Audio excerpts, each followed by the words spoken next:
All right, today I have on the show Katelyn Mabry, and she is an ADHD life coach and has a fascinating life journey to how she became this. So, welcome to the show, Katelyn. Thanks for having me, Dana. Yeah, and I've known you for 15 years, maybe, when I used to live back in Wisconsin. And so, yeah, we have some history together. And I love having witnessed your journey and how you became an ADHD life coach and your whole transition with this. Like, you've had so much success, and it's so clear that this is your life's journey. But I want to start at the beginning about how you got on this journey. A lot of, I think, our listeners are looking to how do you figure out when you're on the right life path, and they might be at the place of their life that they're not feeling as much passion or a lack of direction, and you have sort of shifted careers. I mean, it's all connected. You look back and you're like, this path makes perfect sense, but you're doing this new path that is just so true to who you are. So if you can take us back to when you were 10 years old and what happened around that age. Yeah, absolutely. And it is so true because I was actually just having a conversation with my mom this morning saying, I really do believe that God has sent me on this journey for a very specific purpose and that I'm doing exactly what I was created to do. And now looking back, so when I was 10 years old, I was diagnosed with ADHD, and I'll never forget sitting in my parents' car and having them say, because I had gone through hours of testing, right? Which a Yeah. lot of kiddos do. My own, which I'll talk about, did too. And I remember them looking at me and saying, Katelyn, you have something called ADHD. And I was like, what does that mean? And honestly, they didn't know a lot either. They were like, well, it's just, you have a busy brain. And they tried their best to explain what that meant. But I do remember sitting there and feeling very confused. Mhm. I remember thinking, what's wrong with me? I remember thinking, am I going to die? Like, I didn't understand, like, what do these letters mean? Right. Yeah. And so, I remember just having a lot of mixture of emotions at that period in my life and just questioning, like, why do I have ADHD? What does that mean? What does that look? And I didn't fully understand it. And now, like I said, my parents did the best they could to put things into place. We did lots of checklists. My teachers were very helpful in, giving me opportunities to move throughout my school day. And I was always labeled the chatty, the chatty girl in class. Which, Yep. and so, but I got through those years. I was always a BC student, didn't always, do the greatest, was very flustered doing assignments, but didn't really know why. Yeah. And I say this because this kind of drives my passion into what I do now. Yep. But there was a lot of confusion and question and wondering why things felt so hard and why, I socially, I would make friends really quickly and easily, but then why couldn't I keep friendships? What am I doing wrong? I felt other people's feelings very deeply. And again, but I didn't know that was called something or that Yeah. meant anything. And so, moving through the years, I was just left with a lot of questions and wonder. And then I went to Whitewater, UW Whitewater, ran track there, running, as I've come to find out, exercise just in general is my medicine. Like that's Mhm. what lifts my brain fog. That's what helps me focus. That's what calms my mind and body down. And Yes. so I realized that that's what I was using as a coping mechanism all through school was I would run. Yeah. I ran competitively for 12 years. And now looking back, I was like, oh, that I felt it both mentally, emotionally, and physically, that made me feel the best that I could feel. And so I took that into college. And in college, again, I was a little bit nervous because I'm like, I'm just not a very strong student, right? But then I discovered my major, which was a dual license in early childhood special ed. And that major just allowed me to thrive because it was something I was interested in. I loved children. I loved I really had a passion for kids with special needs. And so because I had the passion, because my interest-driven brain was driven by the information I was learning, Yeah. I had straight A's all through my master, or all through my major, all through my undergrad, because I was holding on to the information and, thriving in that degree because it was something that my brain loved to learn about, Yes. you Yes. know? And so, but what was interesting, and this nugget's important, what was interesting in my dual license was, how much did I learn about ADHD? I had one class in Hmm. multiple disabilities with one chapter on ADHD. And Hmm. I was like, looking back at that, that is a real big aha moment. And that's what drives my passion for not only working with adults and their or children and their parents, but I love to bridge the gap between home and school, because there are phenomenal teachers out there. I am not saying that teachers aren't fantastic at what they do, but a lot of teachers lack the knowledge and understanding of the layers of ADHD. Yeah. And I know that because even as a dual licensed teacher, I wasn't learning, right? Right. Like in my education program, I wasn't learning about it. So I actually had my professors calling me to come back and train their teachers to know more about the layers of ADHD. So this is where my book was born. This is Yay. my original copy. And Hi, it's me. I have ADHD. Okay. yeah, Yes. so in college, I wrote this one for a class. And I'll never forget my professor, who I later found out had ADHD herself. Wow. It was in that one class, and we had to do a project about, one of the chapters, which I picked the chapter that spoke straight to what I had, and so I wrote the book over the weekend, used that, urgency gift that I have, wrote Just it within like over a weekend, 24 like most people write a book just in 2 days. Mm-hmm. you know, And I wrote it, and my brother did the pictures back when I was in college. He was in high school, and he's a really good artist, as you can see in my book. I mean, he's a phenomenal artist. Yeah. But I presented the book, not really thinking anything of it, and my professor comes running down the aisle, and she was like, "You need to publish that book." And I was like, "What?" Like, come again. And so that response from her and that affirmation from her was like totally pivotal in my journey, because her not only believing in the fact that it was a book that could be published, but it spoke into my self-doubt. Yep. Like I struggled so, like, well, I'm not good enough. I'm not smart enough to be, like, all of a sudden, all these limiting beliefs started flooding in. Like, I'm Yeah. not good enough. I'm not smart enough. I'm not capable enough to be an author. Like all of these limiting beliefs, reared their ugly heads.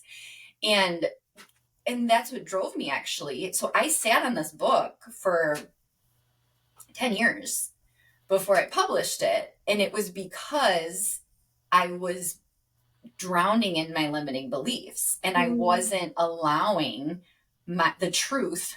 And that's that I was very capable. I was very, worthy of being an author. I was very, like, this book was something that people needed to read about and hear about and feel, seen by. But because of my mindset and my fixed thinking, that was keeping me from going in that direction. So fast forward 10 years, I sat on it, and my husband said, "Katelyn," and in that time, I got my master's as a reading specialist, which gave me some confidence. And in that process too, I was super passionate because I hated reading as a kid. Yeah. And that was kind of a journey for me, as I was like, I want other kids who struggle with reading to fall in love with it again. So I feel like that's a piece of my journey too, that really fed into what I'm going to tell you about next. And so I'll never forget, I was talking to my husband about how how I really wanted to publish this book. And he was like, he looked at me and he's like, Katelyn, I hear your self-doubt.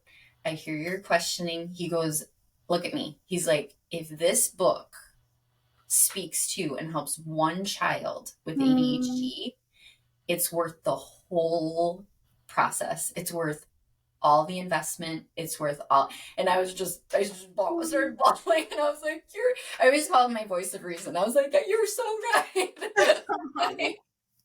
And so that really is what drove me to find a publisher. And like, I'm just going to do it like this. Yeah.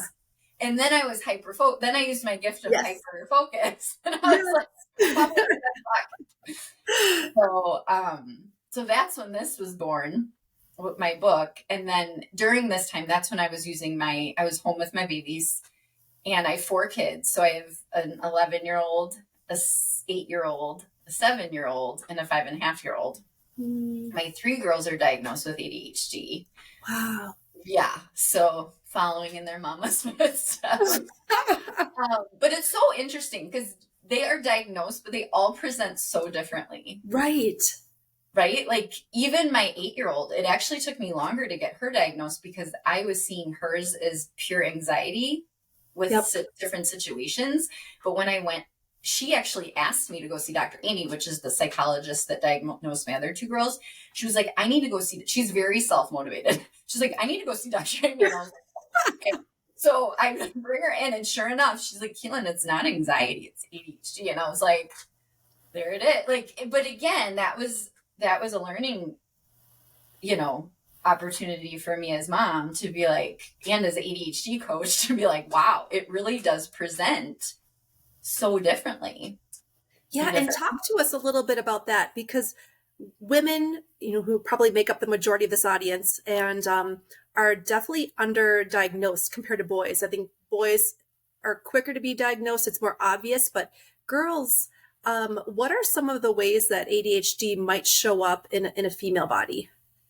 Yeah, absolutely. So, and a lot of times, here's the reason why I truly believe girls have a harder time getting a diagnosis, or it's not seen as much, is because girls are it's a lot more natural for us to mask. And it's a lot more natural for us to put things under the table. Like the psychologist described my oldest daughter, and I mean, I could see some of her symptoms. So like forget her, she had a tendency to be forgetful. She had a tendency to have a hard time in keeping things organized in her space. She had a hard time, with her emotions. She would get emotionally dysregulated really quickly. So those were kind of my telltale signs where I'm like, yeah, she's struggling in some of these executive function areas. But if you were to ask her teacher, she's fine. She's doing great. Yep. But the way the doctor described it is the psychologist is like, she's like a sitting duck. And on the top, she's like maintaining with her little mask on, like fidgeting under her seat, moving her legs, Yes. And so I love that, visual of a sitting duck, because, sitting ducks are like, underneath it, you don't see it. Yep. Right. But then on the top, they're, look all put together. And so I think that holds true for a lot of women, right? Like a lot of our ADHD symptoms tend to be internalized and tend to be internal struggles, like with rejection sensitivity dysphoria. That's something that was an aha moment for me as an adult, looking back when I was talking about, having a hard time sometimes with friendships and having a hard time socially in certain situations. It's because I was feeling this projected rejection from others that might not have even been true projection, but I felt it as that, and I took it on as that. And so then I harbored it as that. And then I would project emotional dysregulation because I was feeling rejected. Does that make sense? So in a lot of girls and boys, I actually see it just equally in boys and girls. 95% of individuals with ADHD experience rejection sensitivity in some way. Wow. Yeah. Okay. So, and it presents itself in different ways. Like, I mean, I even coach adults that they're like, oh my gosh, Katelyn, I didn't realize that this is what this was, that like an interaction with a spouse, or, like I didn't realize that it was this rejection sensitivity until now. But the cool thing about naming it and claiming it is that then you can talk back to it and, really counter it with truth so that you can move past it more quickly rather than ruminate on it. Because our ruminating brains have a field day with rejection sensitivity, Completely. And that's, both of my boys have been diagnosed with ADHD, and that is something I've never even heard about. And that's why I love your podcast, Journey with Me Through ADHD. It's meant for kids and parents especially to listen to. And it's these little short nuggets of wisdom, 5, 6, 7, 8 minutes, where you can listen to it just driving to the grocery store and then have a conversation in the car about it. And we have learned so much together as a family from the wisdom droppings that you are putting out there through this podcast. How did you get started? How did you even decide to do a podcast? That was one of those. Have you ever had like those shower epiphanies? Right. I always have good ideas in the shower, but sometimes I'll forget about them. So that's like, so I'll never forget it. I was taking a shower and I was like, I really want to speak to more kids. Like, yes, my book speaks to kids, but I want to actually verbally, like, how can I get in front of more kids? Right. It's hard to get into schools. It's, as much as I love doing that too, it's just not like, it's not tangible to, get in front of big groups of children. And so that sparked my idea of, I'm like, oh, I wonder if I could, I've never done podcasting. I've never, and I was like, maybe I could do like little micro podcasts and talk straight to kids, because that's one of my passions, is to speak straight to children and to connect with them and to help them feel seen and understood. I mean, that's was the purpose of my book. And I wanted to just take it to the next level, And so, but again, I wrestled with those false beliefs and those limiting beliefs. And I wrestled with it for about a year. So I had the idea and I sat on the idea and I talked to, other professionals. I talked to podcasters. I was like, is this something I can learn? Because that's one thing about ADHD is sometimes when we come up against something new, there's a hesitation because new things can feel harder. And so, taking on that mindset of I can do hard things, I can learn this, right? I might learn it in a different way. I might need more visuals. I might need more modeling, but I can learn this, right? And so I actually hired a mindset coach for myself. And that through those sessions with my mindset coach, she actually was the one that like pulled off the Band-Aid for me. She's like, girl, do it. Like, you are doing the podcast. I'm like, okay. And so she gave me a timeline. We need structure and we need timelines. And so she's like, you're not sitting on this anymore. By Monday, I want you to have a plan in place for how you're going to launch this podcast. And I was like, okay. And I was given, sorry, I got blurry. But I was given, she gave me a timeline, which I do well with urgency. And so I had it. One of my girlfriends was podcasting and she came over. I was like, you know what? I have no shame. I need somebody to sit with me and be like, this is what you need to do. Like, walk me through the steps. And so she walked me through the steps. And I've been doing my own editing and I've been whipping out like 10 o'clock at night. I'll do an episode and publish it at midnight. That's just, so maybe it's not, the norm. Like, I don't do it in weeks in advance. But I've just realized that this is just the way I do it. And that's what I want. That's what I try to empower with a lot of the kids I work with is you might do things different and that it's not wrong. Yeah. It's just a different path, but we're getting, the result is that I'm getting a episode out that's sharing nuggets of knowledge. And that's the point of it. Right. So, and you've close to 200 episodes, right? Yeah. I'm at 135. I actually am going to publish one today. So And I love that you're shortening your time frame. It took you 10 years for the book, but only 1 year for the Yeah. podcast. So, Well, and that being said, so I think this is a huge takeaway, because a yeah. lot of times parents will say, you know, I need tools, I need strategies, I need, like, they want tangible things to try, which is fantastic. But my biggest thing as a coach is that we need to first, before we get to those tools and strategies, we need to start digging to the root of where is your child's foundation. If their foundation is rooted in limiting beliefs and fixed thinking, no tool and strategy is going to stick. Hmm. Nothing is, because they're going to keep throwing it to the wayside because it's too hard. I can't do that.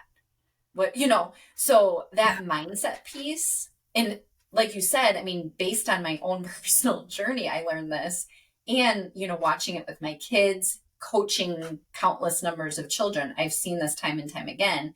If you try to push your tool or strategy, it either falls out of the toolbox, or, the strategy stops working because of the thought that it's grounded in Yes. and what's driving it.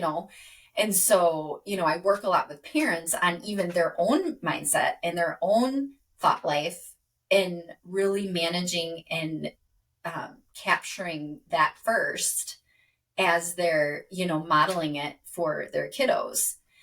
And Mhm. so that was like a huge aha moment, both personally and professionally, is just that whole idea of the foundational mindset and being sure that we dig to the root first in order to grow um, in those other areas of struggle.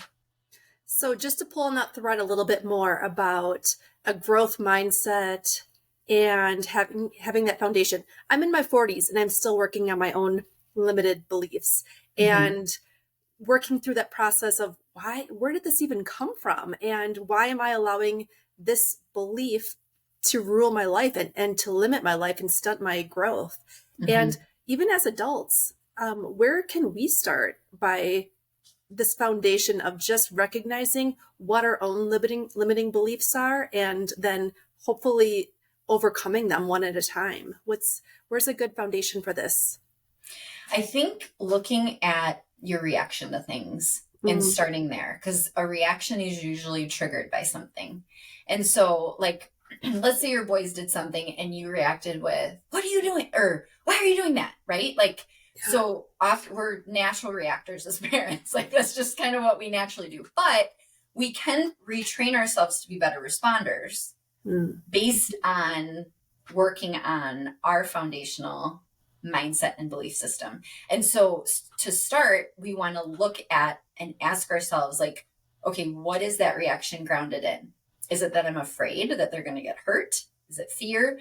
Is it, I was learning about, this was fascinating, and I think it's so true. Like, were you raised, because we have a lot of generational cycles going on, right? For And so, sure. and the generation that raised us, I mean, we're the same age, like, a lot of the discipline, not saying, I mean, I love my parents and I'm sure you, like, it's not that they were doing anything Right. wrong, it's what they knew. But a lot of, like, that generation was like, you will respect me because I demand respect. And so, but a lot of times that projected disrespect. So, like, we then continue that cycle. And when our kids' behavior demonstrates disrespect, we have a deep disrespect wound that we haven't worked on yet. We haven't healed Mhm. yet.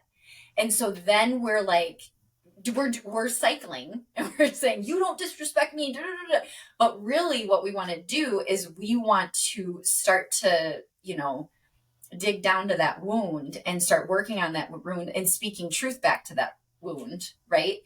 And saying, to almost like that inner child work, right? Like, Right. um, and adjusting our lens to our kids and saying, they're not giving me a hard time, they're having a hard time, right? Mm. And looking through the lens of their disrespect is telling me that they're dysregulated, right? And I'm not Good. saying that our kids should, but it's then how you respond to the disrespect differently. Because when we just try to, stop it in its tracks and don't speak into it and learn where it's coming from and how we can help our kids regulate in those moments, what happens is we're putting a Band-Aid on it, and it just continues as a cycle. Yes. So what we want to do is we want to, I see you're having a hard time, and I don't like when people talk to me like that.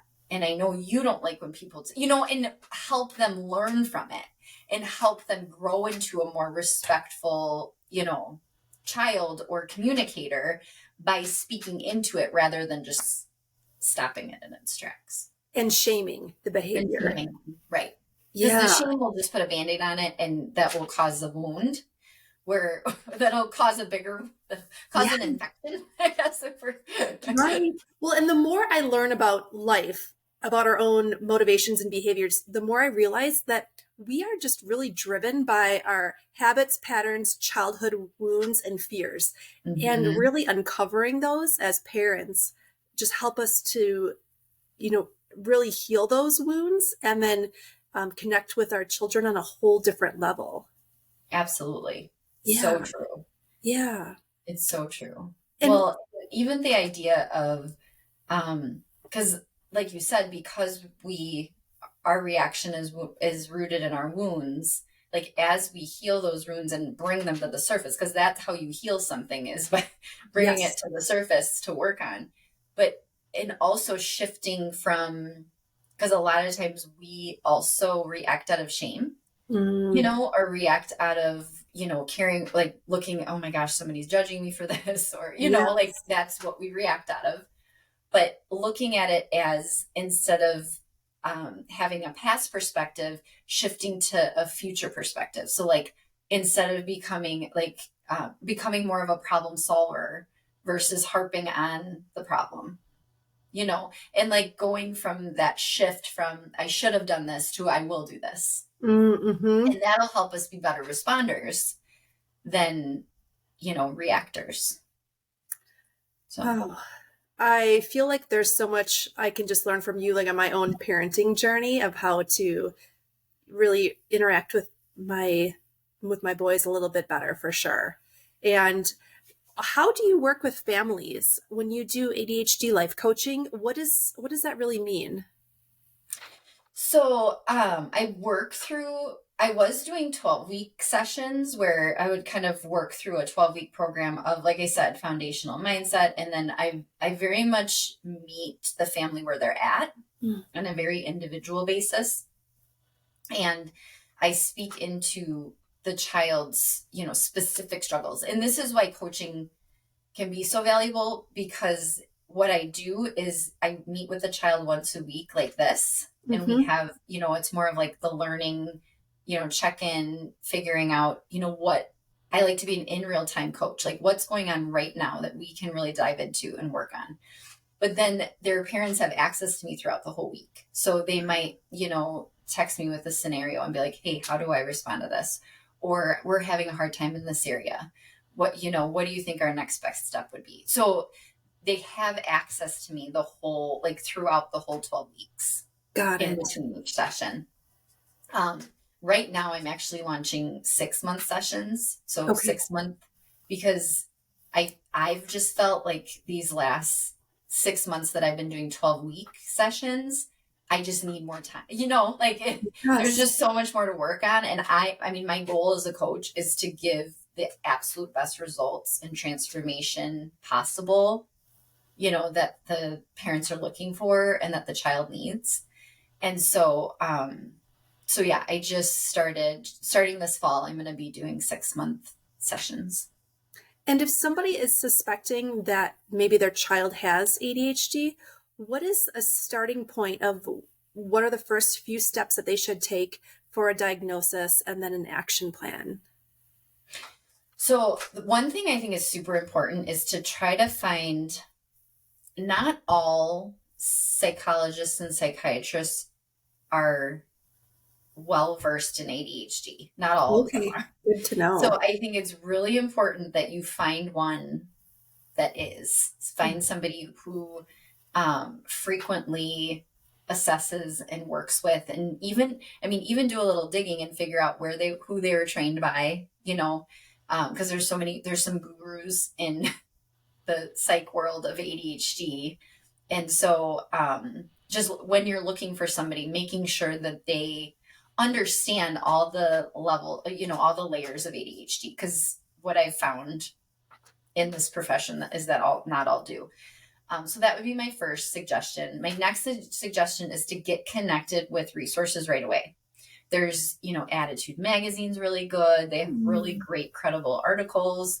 Even Instagram is chock full of, creators that come up with really creative ways Yes. to explain ADHD. And I would just say to make sure that you start your journey on a path of having the best relationship with ADHD as possible.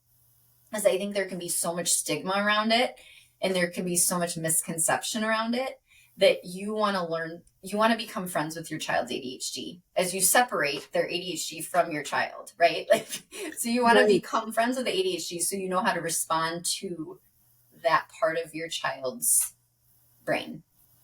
God. So I think that would be my biggest suggestion is just, listen to my podcast with your child. And part of the reason I did my podcast is as an avenue to spark conversations, because a lot of times I hear that from parents. I don't know how to even start talking about it. I don't even know, how do I say this without making them feel ashamed or, causing them to question, if there's something wrong with them or, but the way I design my podcast is to really highlight the strengths while we wrestle through the struggles together and really shed light on, that they're ADHD warriors with, these battles going on at times, but that they're so strong in so many areas that they can thrive in. And, to really try to build kids' confidence and really try to foster that higher self-esteem and just tear away any shame that can be attached to it. So your creativity comes through so much through both your Instagram page and your podcast. And I think it's one of those strengths that might come with ADHD and thinking outside of the box and being an entrepreneur. What other strengths have you really noticed that have emerged in yourself, maybe as a result of having ADHD? That's a good question. I can humbly say No, just own it. No. Well, I think one of my strengths is that like I said, with my episode, I can literally publish, edit, or I can record, edit, and publish within 3 hours. And that's because my brain craves, so ADHD brains crave 4 things. This is a fun little fact. So we crave interest, right? So I'm interested in, ADHD, obviously, as a subject, but also helping kids. So interest, novelty. So novelty also, my podcast, I can be really creative with. So that's that creativity. Urgency. So a lot of times, one great strategy for kids with ADHD is to, if you want to, create momentum for them, it's creating that sense of urgency can be really helpful. And then dopamine. I know we haven't even talked about dopamine yet. That's a whole thing. Yes, it is. It is. So anytime our brains just tend to be more lower in dopamine. And so we're constantly seeking it. And so, just getting active, music, higher protein intake. There's so many things that can really amp up your doses of dopamine. And so, for producing a podcast gives me dopamine, or even this interview gives me dopamine. So finding ways to get those doses of dopamine, both as an adult and help our kids find it, in itself is a huge thing to start with. Got it. So, and then just spontaneity, I think, is another gift. Just being able to be spontaneous with my kids, thinking outside the box, and and just being creative with. And this is why sometimes, it's important to know that the school system, I'm not trying to bash it, but it's not conducive for our ADHD brains. It's just not. It's not at all. It's just not at all. And so a lot of times kids with ADHD feel, because they're out of the box thinkers, being asked to think inside the box, it makes us feel like there's something wrong with us, when really it's so important that we keep instilling in our kids that just because this feels hard, that doesn't mean that the way that you think is wrong.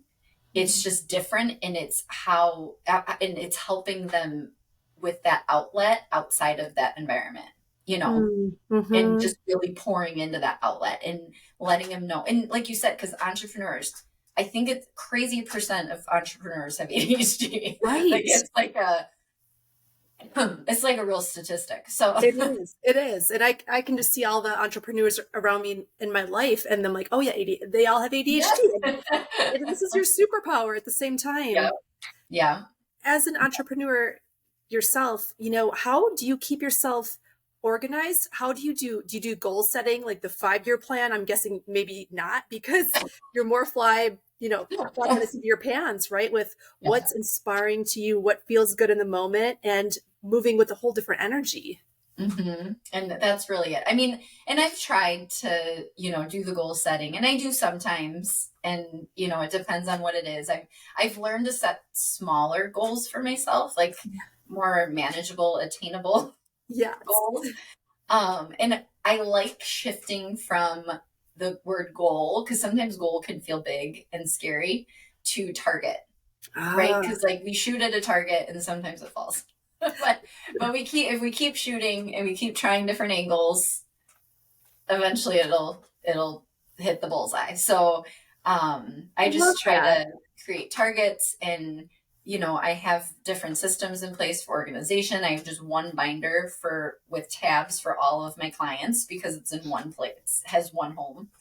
So I Right. don't have to try to keep track of lots of different folders.